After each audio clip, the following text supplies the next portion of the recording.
नमस्कार, तुमचे स्वागत आहे माझ्या चॅनेलमध्ये ज्याचं नाव आहे जर्नी विथ शीतल गुंजाळ। आज आम्ही आलेलो आहे अंमळनेर धुळे येथे। आता मंगळ ग्रहाची एंट्री चालू होते। येथे खूप मोठं पोस्टर आहे, त्याच्यावर लिहिलेलं आहे ग्रहधीन जगती पुत्र मानवाचा। येथे खूप असे मोठे पोस्टर आहे, त्यावर मंगळ मंदिराची माहिती दिलेली आहे। आणि आम्ही रात्रीच मुक्कामाला आलो होतो, त्यामुळे आमची राहण्याची सोय 3ऱ्या मजल्यावर केली होती।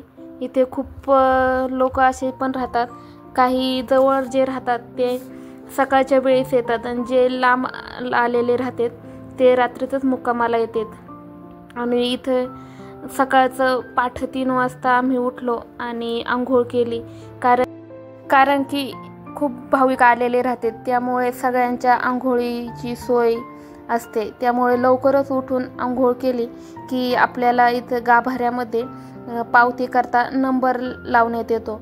आणि आम्ही एवढे वर्ष जातो, आम्ही शक्यतो पावती घेण्याचा नंबर प्रथम घेतो। पहिल्याच 1 नंबरची आमची पावती राहते।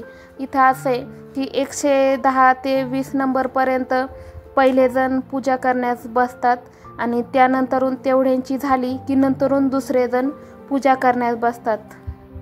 आणि येथील कर्मचारी पण खूप चांगले आहेत, कारण की आपल्याला सर्व माहिती देतात।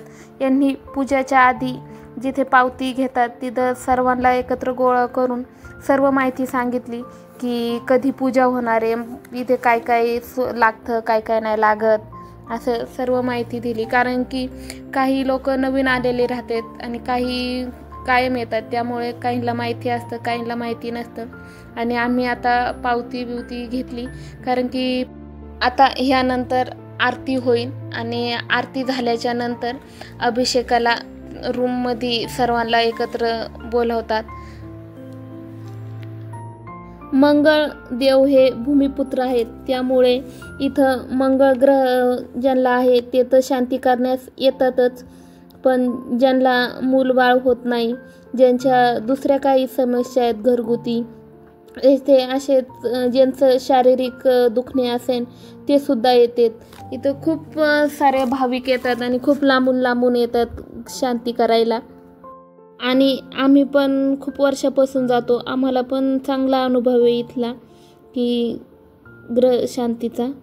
आता आम्ही सर्वजण पूजा करता आत गेलो होतो आणि इथे असं आहे की जी जोडी असेल त्यांना एकच पावती फाडावं लागती, डबल पावती फाडण्यास गरज नाही। आणि सिंगल जर असेल तर त्यांनी एकच पावती फाडायची। आणि असं पण आहे की एखाद्या लहान मुलगा मुलगी कोणी असेल त्यांना करण्यास सांगितले असेल शांती, तर त्यांचे संग आई वडील एक जण बसून देतात, कारण की हे आपल्याला जे विधी सांगतात तो लहान मुलांना करता येत नाही, त्यामुळे त्यांच्या संग पालक लोक जाऊन देतात। आणि आम्हाला हे सर्व साहित्य त्यांनी त्यांच्याच जवळचे दिले होते विधी करण्याकरता। हे टाक यंत्र आहे, हे पण त्यांनी दिलेलं आहे।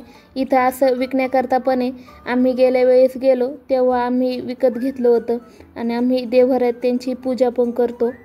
आणि हे सर्व साहित्य तेच देतात, आपल्याला काही घरून घेऊन नाही जावं लागत। आणि पूजा झाली की इथंच ठेवायचं, ते संग पण आपल्याला घेऊन जाता येत नाही। आणि आपण काही देवांच्या ठिकाणी गेलो तर तिथं आपल्याला फोटो काढून देत नाही व व्हिडिओसुद्धा काढून देत नाही, पण इथं त्यांना विचारलं तर ते म्हटले काढा व सर्वांना कळू द्या की इथले मंगळ ग्रह मंदिराचे व देवाचे काय महत्त्व आहे। आणि आमची पूजा झाली, इथे 54 रुपयामध्ये फक्त मंगळवारचं जेवण राहतं। आता आम्ही जेवणाकरता पावती घेण्याकरता थांबलो होतो, तर हे जेवण चालू झालं आहे, बघू शकता। इथला भात पण छान होता, क्वालिटी चांगली होती याची। आणि इथे दाल बाटी दर मंगळवारी केली जाते। इथले स्पेशल जेवण म्हटलं तरी चालन, हे डाळ देतात व ती बाटी देतात आणि तूपसुद्धा राहतं, जेवढं लागेल तेवढं घ्यायचं। ही बाटी आहे। आणि इथली जिलेबी गुळामध्ये बनवलेली राहते आणि तेलमध्ये न बनवता तुपात बनवली जाते ही जिलेबी। आणि आमचे जेवण बिवण झाले आणि आम्ही आता घरी परतण्याकरता निघालो। आता हे मंदिराच्या बाहेरचा आवारा आहे।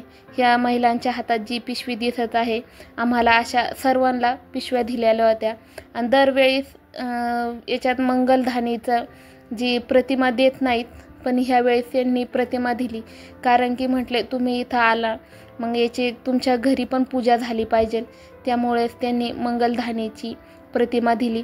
मी तुम्हाला पुढं व्हिडिओमध्ये दाखवणारच आहे आम्हाला काय काय दिलं त्यांनी। आणि अशाच प्रकारे माझी जर्नी पाहण्याकरता माझ्या चॅनेलला लाईक, शेअर व जास्तीत जास्त सबस्क्राईब करा। धन्यवाद।